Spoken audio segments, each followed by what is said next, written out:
Heart beat scan ఒక్క second లోనే world class 640 slide CT scan ఇప్పుడు మీ విస్టా ఇమేజింగ్ బంజారా హిల్స్ లో. ఏం లేదండి. ఇక్కడ ఏం లేదండి. ఇప్పుడు ఊపిరి పీల్చి బిగ్బట్టు నెమ్మదిగా వదిలి. ఓకే లే నెమ్మదిగా ఇలా వచ్చి కూర్చో.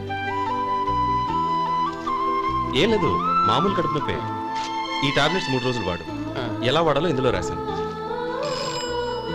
Token number 29. ఏమన్నారయ్యా? టౌన్ డాక్టర్ భయపెట్టేశాడు, ఆపరేషన్ అది ఇదని. కానీ ఈ డాక్టర్ బాబు ఏమీ లేదని చెప్పాడు. అలాగా? ఈ బాబు 10 కాలాల పాటు చల్లగా ఉండాల.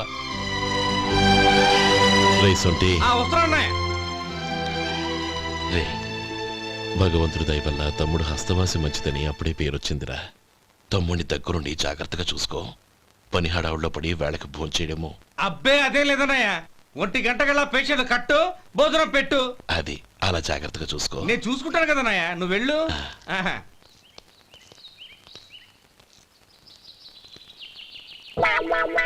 అయ్యో, ఏంటయ్యా ఉంటున్నా ఈ దెబ్బలు? ఏదైనా యాక్సిడెంటా? అదేం కాదండి, మరి గోరు కొరికినందుకు ఎలక్ట్రిక్ స్తంభానికి కట్టేసి ఇలా రక్తం వచ్చేలా కొట్టారండి. ఊరు కొరికినందుకు ఎలక్ట్రిక్ స్తంభానికి కట్టేసి ఇంతలా కొడతారా? వాళ్ళతో మనుషులా రాక్షసులా? చాలా థ్యాంక్స్ అండి, కనీసం మీరైనా అర్థం చేసుకున్నారు. వాళ్ళు అర్థం చేసుకోలేదండి.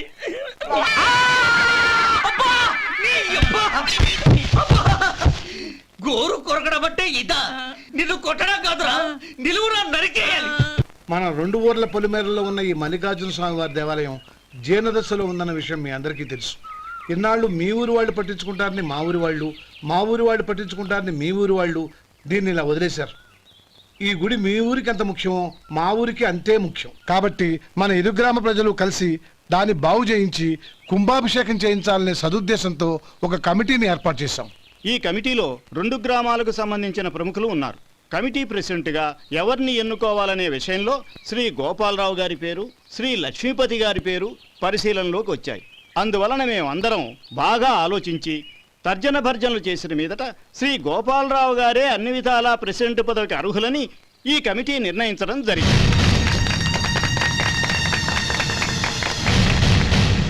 అంచేత ఈ ఉభయ గ్రామ ప్రజలు శ్రీ గోపాలరావు గారికి ఉదారంగా విరాళాలు అందజేసి ఈ శుభకార్యాన్ని జయప్రదం చేయవలసిందిగా కోరుతున్నాం. ఏంటి ఇంకా రాలేదా?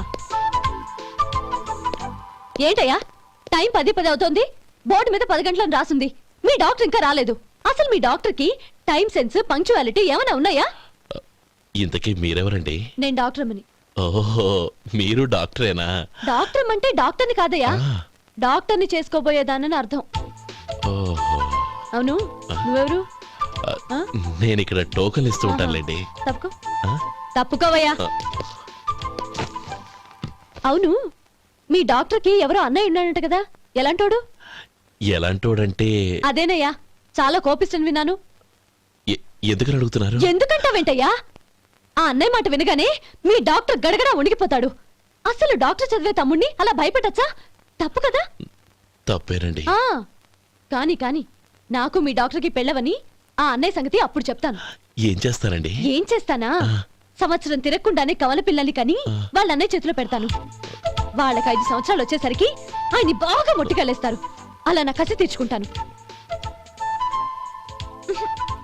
ఈ డాక్టర్ ఎప్పుడు వస్తాడో ఏంటో. అది సర్లే కానీ నువ్వు పని చేయి. మీ డాక్టర్ రాగానే నేను వచ్చి వెళ్ళానని చెప్పు. నేను అంటే? ఓ, నా పేరు చెప్పలేదు కదా, నందిని. ఏం చెప్తావు? అదేనండి, నందిని గారు వచ్చి వెళ్ళారు అని చెప్తాను. గుడ్, పైకొస్తావు.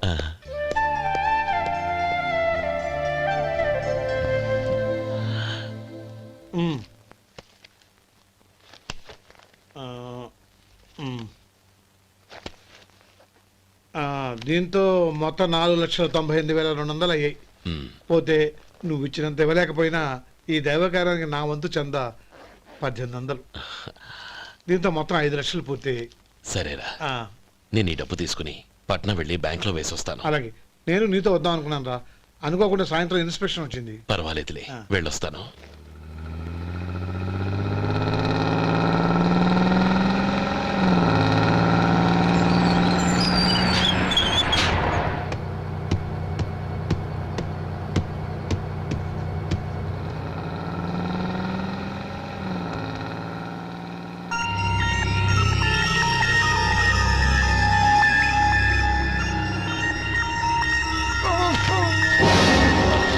అయ్యో మూర్ఛ మూర్ఛ బసాపండి బసాపండి. ఇదిగోండి తాళం చేతులు గుర్తి. ఈ తాళం చేతిలో పెట్టండి. వీటి వల్ల ప్రయోజనం లేదు. నాలుగు ఖర్చుకోకుండా పళ్ళ మధ్య పెట్టడానికి గట్టిగా ఏదైనా ఉంటే ఇవ్వండి. ఇదిగో ఇది చూడండి.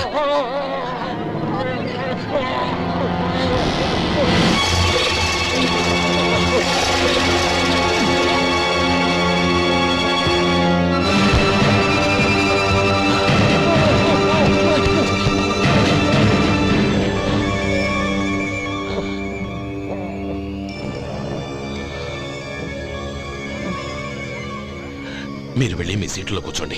కొంచెం గాలాన్ని పట్టి. ఇప్పుడు ఎలా ఉంది బాబు?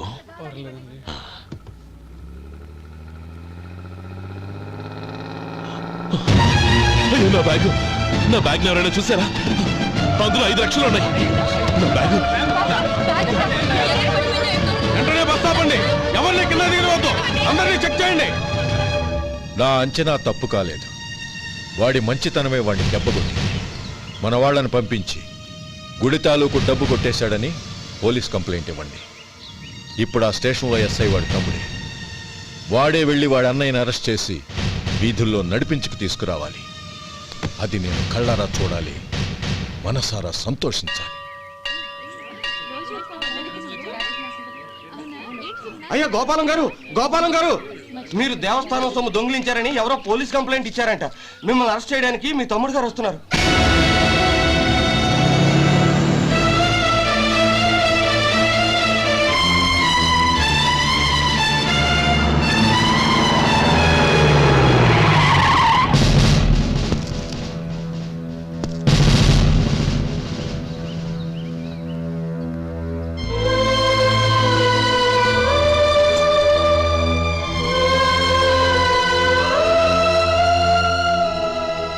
చూడు గోపి, ఎప్పుడు నువ్వు ఉద్యోగంలో చేరావో అప్పుడే తన పరానే తేడా మర్చిపోవాలి.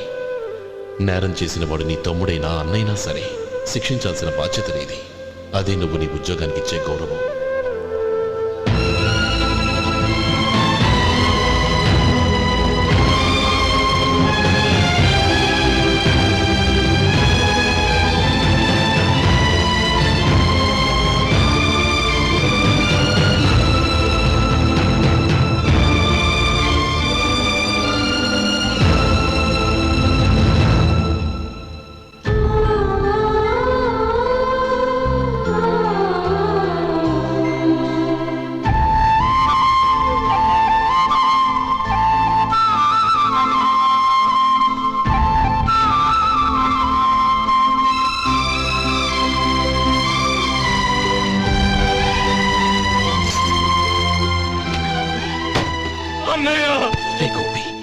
ఏమిట్రా ఇది?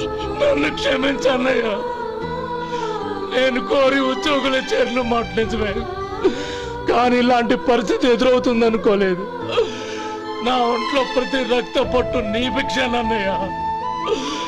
నిన్ను అవమానపరిచి ఉద్యోగం నిలబెట్టుకునే బదులు నా ప్రాణాలను వదులుకుంటారు, కానీ ఈ పని మాత్రం నేను చేయలేనన్నయ్య.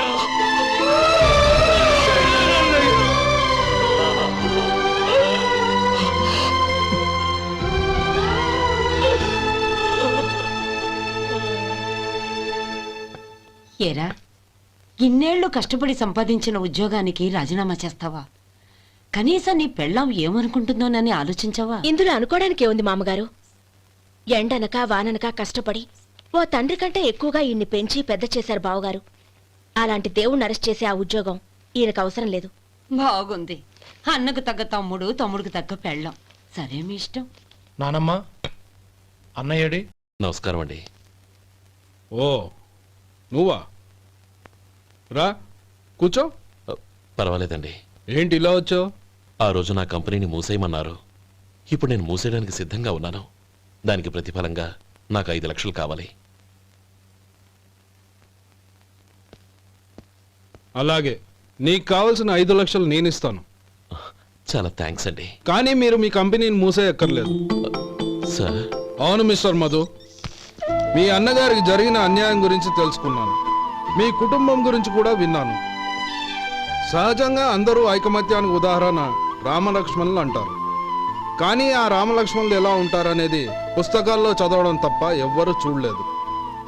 మీ అన్నదమ్ములను చూస్తే ఆ రామలక్ష్మణులు ఇలాగే ఉండేవారేమో అనిపిస్తుంది. అలాంటి కుటుంబానికి ఇలాంటి ఇబ్బంది రావడం నిజంగా దురదృష్టం. రామునికి హనుమంతుల్లా కాకపోయినా ఏదో ఉడతా భక్తిగా నా వల్ల వీలైన సహాయం ఈ 5 లక్షలు తీసుకో.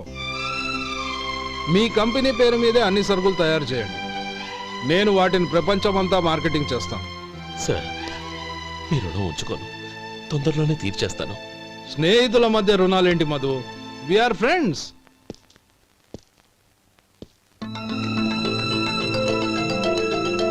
ఏంటే అక్కడ ఆగిపోయావు? రా. నువ్వు మీ అన్నయ్యని అరెస్ట్ చేయడానికి అట్టెళ్ళావు, ఆయన లొంగిపోవడానికి ఇటు వచ్చారు. అవును, యూనిఫామ్ చేత్తో పట్టుకొచ్చావేంటి? సార్ నేను రే, ఈ మాత్రం దానికే బెదిరిపోయి ఉద్యోగం వదులుకుంటావా? నువ్వు ఇలాంటివి ఎన్నో సమర్థవంతంగా ఎదుర్కోవాలి. నిన్ను నేను ఎస్పీగా చూడాలి. అది కాదన్నయ్య. ఇంకేం మాట్లాడకు. ఇన్స్పెక్టర్ గారు, నన్ను లాకప్లో పెట్టండి. ఆగండి సార్, ఆ డబ్బు ఎక్కడికి పోలేదు, నేనే తీసి జాగ్రత్త చేశాను. ఈ విషయం అన్నయ్యకి తెలియక బ్యాగులో డబ్బు కనబడకపోవడంతో అది పోయిందనుకున్నాడు. నేను పట్నం నుంచి వచ్చేసరికి జరిగిన గొడవంతా తెలిసిందే. రే మధు, జరిగిన దానికి నన్ను క్షమించనయ్యా. ఇంటికి వెళ్ళాక అన్ని వివరంగా చెప్తాను. సార్, ఇదిగోండి 5 లక్షలు. ఇది కమిటీ వాళ్ళకి అప్పగించి ఈ కేసు కొట్టేయండి సార్. భలే వాడివయ్యా, తీసినప్పుడు ఒక మాట ఆయనతో చెప్పుండొచ్చుగా. అనవసరంగా పెద్ద ఆయన స్టేషన్ వరకు రప్పించావు. Sorry sir. అన్నయ్య, మీరింటికి వెళ్ళండి, నేను లెక్క అప్ప చెప్పేసి వస్తాను. వస్తానండి. అలాగే. ఎలా దెబ్బ కొట్టాలన్నా కుదరటం లేదు. అయినా వీళ్ళకు ఉన్న పళ్ళంగా 5 లక్షలు ఎలా వచ్చాయి? అదే బావా, నాకు అర్థం కావటం లేదు. నీకు అర్థమైతే ఆశ్చర్యపడాలి కానీ అర్థం కాకపోతే ఆశ్చర్యమే ఉంది. Useless fellow.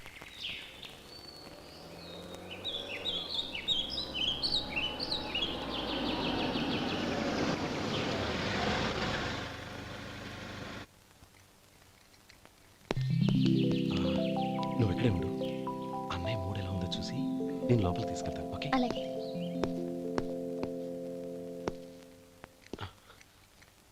అన్నయ్య, ఏంట్రా? నేను చాలా రోజుల నుంచి నీకు విషయం చెప్తున్నాను, గుర్తుందా? ఏ విషయం? అదే అన్నయ్య, నేను ఓ అమ్మాయిని ఓ అమ్మాయిని లవ్. ఓహో, లవ్ చేస్తున్నావా? ఆ విషయం నువ్వు నాకెప్పుడు చెప్పావురా? ఊళ్ళో అందరూ అనుకుంటుంటే నేను విన్నాను. సారీ అన్నయ్య, నీకు చాన్నాళ్ళుగా చెప్పాలనుకుంటున్నాను కదా, అందువల్ల చెప్పేశానేమో అనుకున్నాను. ఓహో, ఆ అమ్మాయి వచ్చిందన్నయ్య, బయట నిలబడి ఉంది. బయట నిలబెట్టడం ఏమిట్రా? లోపలికి తీసుకురా. అలాగే అన్నయ్య. ఏయ్, అన్నయ్య మంచి మూడ్లో ఉన్నాడు, రా. కమ్.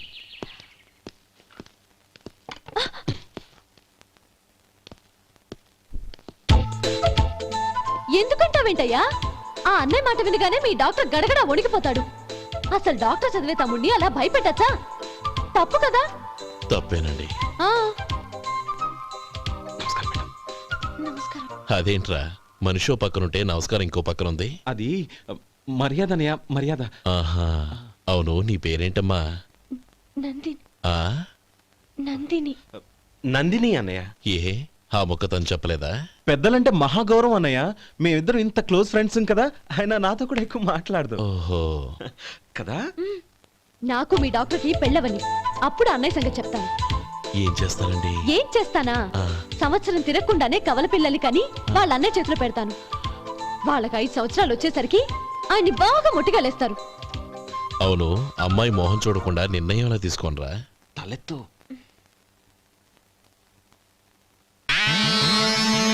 ఏం చెప్తా? అదేనండి, నందిని గారు వచ్చి వెళ్ళారని చెప్తాను. గుడ్, పైకొస్తావు. ఈయన మీ అన్నయ్య? అవును. నందిని, ఏమైంది? ఎందుకు ఏడుస్తున్నావు? ఈయన మీ అన్నయ్య తెలియక తెలియక హాస్పిటల్ దగ్గర మర్యాద లేకుండా దురుసుగా మాట్లాడాను. ఆయన పెళ్లి ఒప్పుకోరు. ఊరుకో, అలాంటి చిన్న చిన్న విషయాల్ని మా అన్నయ్య పట్టించుకోడు. అయినా నేను కన్విన్స్ చేస్తాను కదా. ఆయనకంత అవమానం జరిగాక ఎందుకు కన్విన్స్ అవుతారు? అవ్వరు. చూడు, నువ్వు వేరే పెళ్లి చేసుకొని నీకు పుట్టబోయే బిడ్డకు నా పేరు పెట్టుకో. ఏంటా మాటలు? నేనే నుయ్యగుయ్య చూసుకుంటాను. అదిగో ఆ చూపు చూడు, ఆ చూపు ఒకలా ఉంది. ఖచ్చితంగా ఆయన పెళ్లి ఒప్పుకో. నందిని నా మాట విను ప్లీజ్. నందిని ఆగు. రే శేఖర్, ఆ అమ్మాయి చెప్పింది నిజమే. తనని ఎప్పుడైతే హాస్పిటల్ దగ్గర చూశానో అప్పుడే నేను నిర్ణయానికి వచ్చేసాను. విన్నావా విన్నావా, నేను చెప్పానుగా ఆయన ఆల్రెడీ ఓ నిర్ణయానికి వచ్చేసారట. ఇక నేను వెళ్తాను. అలాగే వెళ్ళు.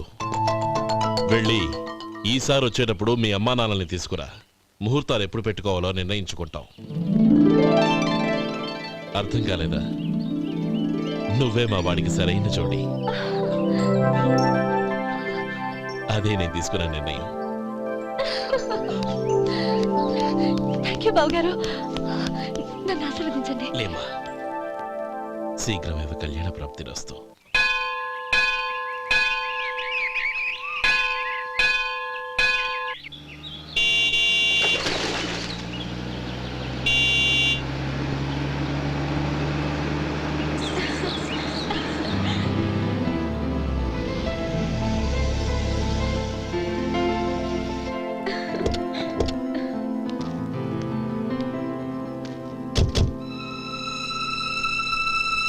రామా,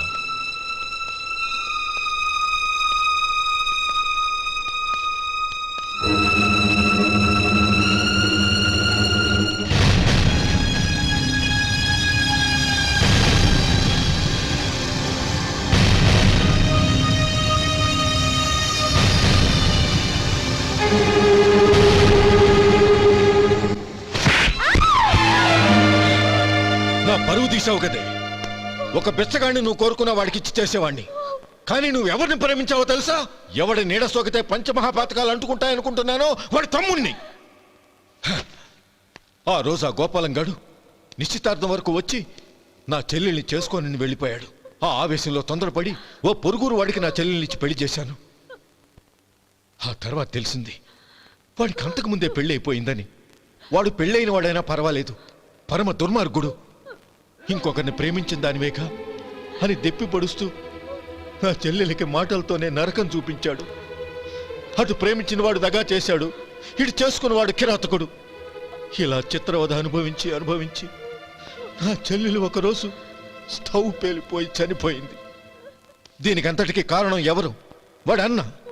అటువంటి వాడింటికి కోడలుగా వెళ్తావా? ఒక్క మాట చెప్తున్నాను విను. నువ్వు జీవితాంతం పెళ్లి చేసుకోకుండా ఇంట్లో పడినా పర్వాలేదు, కానీ వాడి తమ్ముడితో మాత్రం నీ పెళ్లి జరగదు. రేయ్, పురోహితుని రమ్మని చెప్పు. వచ్చే ముహూర్తంలోనే నీకు నందినికి పెళ్లి.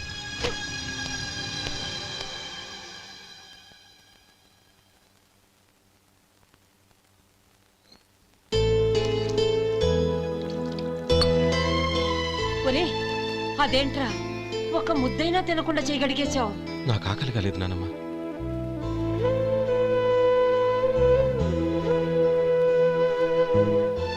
ఆ అమ్మాయి చాలా మంచిది, చదువుకున్న పిల్ల, మనందరికీ బాగా నచ్చింది. కానీ ఆ లక్ష్మీపతి గారి గురించి ఆలోచిస్తేనే నాకు భయం వేస్తోంది. వాడు మన కుటుంబం ఎప్పుడెప్పుడు విడిపోతుందా అని ఎదురు చూస్తున్నాడు. అన్నయ్య, ఆ అమ్మాయే కాదు, ఈ ప్రపంచంలో మన కుటుంబం కంటే నాకేది ఎక్కువ కాదు. ఆ పెళ్లి గురించి నేను మర్చిపోయాను, మీరు మర్చిపోండి.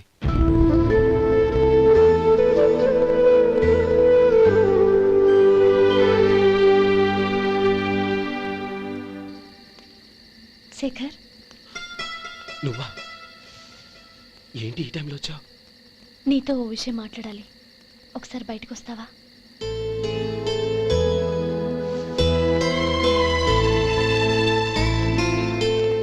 ఏంటి సూట్ కేసుతో వచ్చావు? శేఖర్, మా నాన్న నాకు వేరే పెళ్లి చేయాలని చూస్తున్నాడు. అందుకే నేను నిర్ణయానికి వచ్చాను. మన ఇద్దరం ఎక్కడికైనా పారిపోదాం. చూడండి, ఈ టైంలో నిన్ను నన్ను మా అన్నయ్య చూశాడంటే బాగోదు. నువ్వు వెళ్ళిపో. అన్నయ్య అన్నయ్య అన్నయ్య, ఎప్పుడు మీ అన్నయ్య మాటేనా? నీకు నేను ముఖ్యమా మీ అన్నయ్య ముఖ్యమా? నాకు మా అన్నయ్య ముఖ్యం. శేఖర్, నీ గుండెల మీద చేయి వేసుకొని చెప్పు, నన్ను మర్చిపోయి నువ్వు సుఖంగా ఉండగలవా? అది నాకు తెలియదు, కానీ మా అన్నయ్యకు తలవంపులు తెచ్చి ఖచ్చితంగా నేను మనశ్శాంతితో ఉండలేను. నా పరిస్థితి అర్థం చేసుకో. దయచేసి మీ నాన్న చూసిన సంబంధం చేసుకుని సుఖంగా ఉంటుంది.